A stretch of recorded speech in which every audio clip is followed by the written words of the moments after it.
Hi everyone, it's Jerry. I have an excellent game to share with you from the semifinals, lower bracket, of Freestyle Chess Grand Slam Las Vegas. In this lower bracket, players at best can finish third in the event. On the white end, Magnus Carlsen playing against Arjun Erigaisi. Time controls 10 plus 10. This is start position 122. With this arrangement, no pawns are unprotected, and each side will be quick to castle. Just a single piece needs to move, and you're ready to go. The cornered knights require a little bit of work to be productive, but beyond that, not many difficulties to speak of with this arrangement. This game kicks off with c4. I guess we could call it asymmetrical English. 11 moves into this game.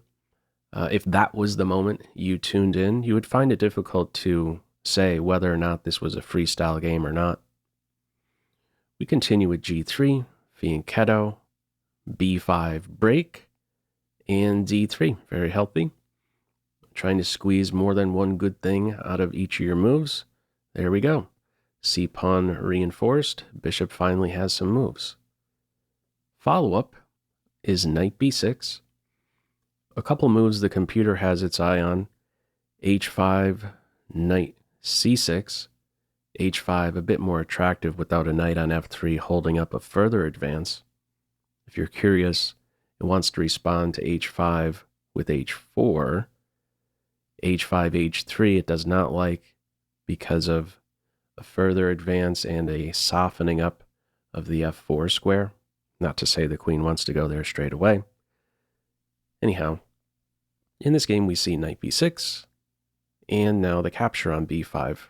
Capturing away from the center, black now has a stronger pawn presence in the center, a sort of 3 versus 2 here. And the bishop's eyes have opened up to b5, and this cannot be maintained. Don't have a4. Carlsen plays knight c3. This is not stable. Knight can be kicked. A lot of provoking goes on with this game, provoking weaknesses. d4 played to scare the knight away, and there we go. We can note some weaknesses. c4, the main one. This is now a square available to the white pieces. Also, we are staring at a backward c-pawn. Black regains the material. Knight b3, knight b7 to defend, knight a5, knight exchange, bishop e7, and there we are, same sides castles. That didn't take long for this game to resemble a regular old chess game. It's looking like an English opening, dragon setup for white. Follow-up, knight d2, trying to discourage the c4 break, bishop g5 follows, and from here we have rook f to d1. So rather than rook c2 getting out of the pin with rook f d1, white's trying to discourage this break. If it does hit, the d-pawn can be vulnerable. In plenty of cases, there are some concrete lines connected with f4, cutting off the bishop from observing these points. Okay, we don't see the c4 break. It is knight d5, rook c2, bishop a4, provoking a weakness. b3 played. Now c3 as a whole. Bishop backs off. Knight e4, bishop e7. Now we have the doubling. Queen b5. Where to go with the bishop? In the game, it goes back home. Now, if you play to d2, you're asking for trouble. The knight barely has a square. If questioned, g5 is the only square. If h6 is played in this position, now what? Now this is a threat. White wouldn't have anything better here than to play bishop e1 to open up this square. So it wouldn't be a good idea, in short, to gift black this valuable move, flight square for the king. So the bishop goes all the way back. f5, black is shooting for the win of the exchange, and he will get that. Knight d2 masks the bishop. Knight hops in, you have to take, you respond to this threat, e2 falls, the rook ends up falling in the end, so rook captures knight, necessary. Pawn recaptures, and the more efficient way to recapture is with the bishop. So the knight plays to c4 here, taking with the rook, not an improvement for that piece, so let's improve the knight.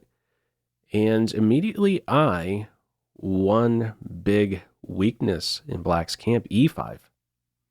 Now this is a hole ever since f5. This pawn will be collected shortly, and what we'll be looking at material-wise, a knight and pawn versus rook imbalance. Beyond that, the key squares to hone in on are c4, excellent outpost for the knight, and e5, an excellent outpost. Is there additional value in having these two squares just a knight move away? And you have that knight? I'm pointing this detail out because this is a dominant piece for the rest of the game. It is only ever a blink away from controlling the whole board.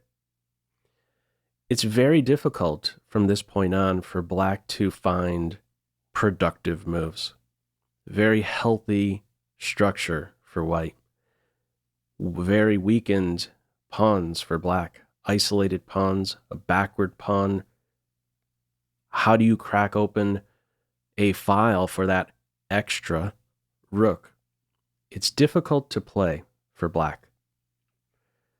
Follow-up is bishop c6, Duno trying to immediately control e5. There we go.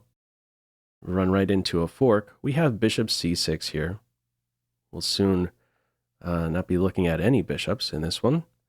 There we go. Light square bishop exchange, a check, f3, bishop f6, queen b2, queen d5, bishop captures bishop, and black's response, this was a big moment in the game. He ends up taking with the rook. There should definitely be some thought put into this decision here. Capturing with the pawn does repair that e5 square. I believe about 40 seconds was spent on this decision, which way to take. Why did he maybe not take with the pawn?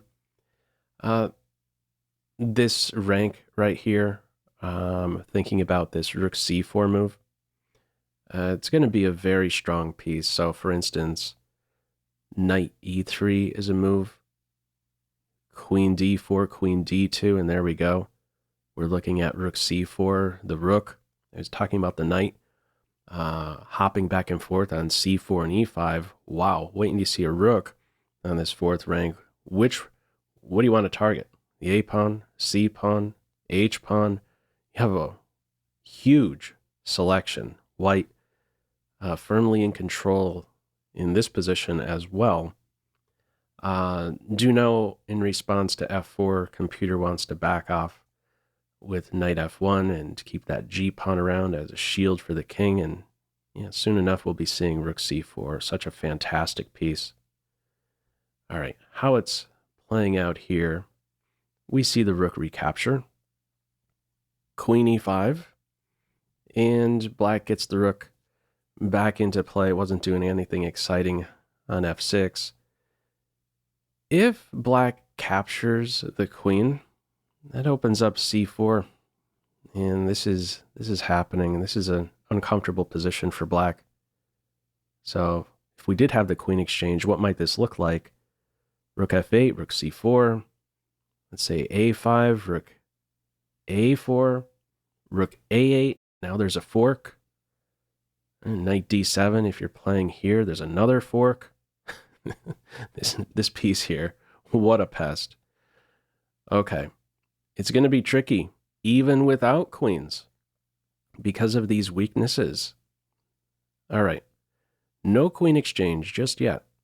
We have rook f to f8, rook c2, h6, h4, rook c6, h5, clamp down on any pawn advance, Follow up queen d4. Pop quiz. How would you respond here? Feel free to pause the video. Okay, rather than queen d4, this is what the computer has its eye on one of the moves. It says put the rook on e8. What's going on with rook e8? Nobody really knows. It's just a passing move for the most part. Wants to keep the queen right where she's at. White never really has any intention of capturing on d5 and repairing black's structure somewhat, giving black control over c4. So, just a passing move. Okay, with queen d4, this is now a window for white to play this top move. Did you spot this one? b4. The b pawn is now responsible for safeguarding the queen. Can't take. Queen falls. And if you take like this, well, there's a problem here and here. The c pawn will fall next. So what is black's reply in this position? One more pop quiz. What is your move? Feel free to pause the video. Okay, in the game, we have rook e8 now. Computer does not like this. At the top, it says a6, holding up b5. Now, a b5 break could still get in there, a4, b5, but that will produce an open a file, and maybe one of the black rooks can put that to use. We don't see a6. Also, rook b8 trying to hold up b5. That'd be a big blunder. We see rook e8, and it is a very one-sided game from this point on. These moves flow very naturally for white, who is in complete control. With this next move, b5, what's happening? A majority is created. 2-1. What are these rooks supposed to do? They don't have anything good to do. Backs off. a4, a5, rook b2, a6. I like this a6 move. Not so quick to open the a file with b6. This pawn backward, but you could play b6 at any moment. The knight is only a blink away. Well, currently, it's watching over b6. It may be pulled away to e5 on the recapture, but it's always just a move out from controlling, supporting a b6 break. The rooks are not productive within this environment. We have a queen exchange here. And what is black supposed to do? This is a killer piece. Look at the structure. Where's a pawn break for black? It's one thing you could try to find an answer to. You don't have one. There's no g6 break. Got that covered. There's no c4 break. I got that covered too. Forget about f4. I got that one covered. These rooks are just clumsy. Rook c7, knight c6, double the rooks. f4. You get the king involved. g4 break, slow, steady progress. Black's play is with king f7. There's no time to give the exchange back. So if you chop away like this, okay, rook b8, follow up rook b7, and the a pawn falls. That's a winning rook and pawn ending. So the knight remains an animal. We have f4, king f7, a knight check, dominant piece, b6 break, ab, rook b, rook a8, king improvement, and the follow-up is king e7. Question: why not go after this pawn? Is this not a window for black to hunt this very dangerous a pawn? It's almost there. Let's see what would happen. If rook a7, white would have rook b7.